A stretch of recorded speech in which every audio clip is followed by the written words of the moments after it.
Terry, I wonder, could you describe the depth of the roster that you have, and then kind of the challenges that you have, and kind of with so many mouths to feed, kind of feeding them?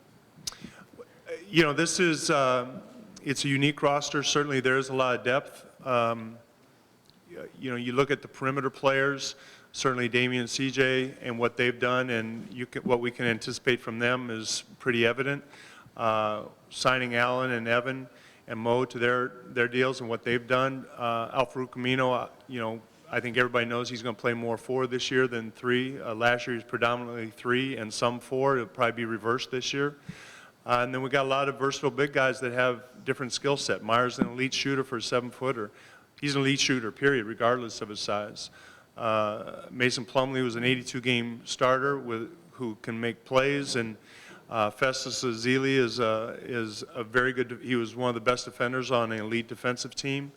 Ed Davis is the heart last year I would say, of our defense. So there's, and that's not even mentioning Noah, who started 50-some games for us on the front line. So it is very deep. A lot of times those things work themselves out through the course of the season. Last year, Mo and Gerald were kind of struggling for minutes, and Gerald won them, and then Mo got some back due to injury and made the most of it. So it's going to be an interesting season as far as how the playing time is distributed, maybe on a night-to-night basis. It's difficult to say right now.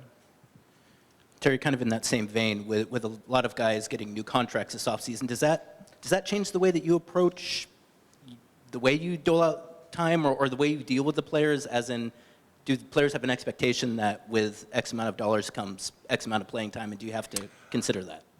Sometimes that comes into it. I don't think it will this year. I think that particularly with Allen, AC, Myers, and Mo in particular coming back from last year's team, adding Evan coming off the bench last year for the Celtics for a good part of the season.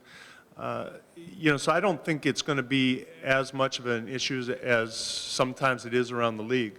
I think we all have a good understanding of the team dynamics, and hopefully it's, people got their contracts and everybody's happy about that, and then you go out and win as a team.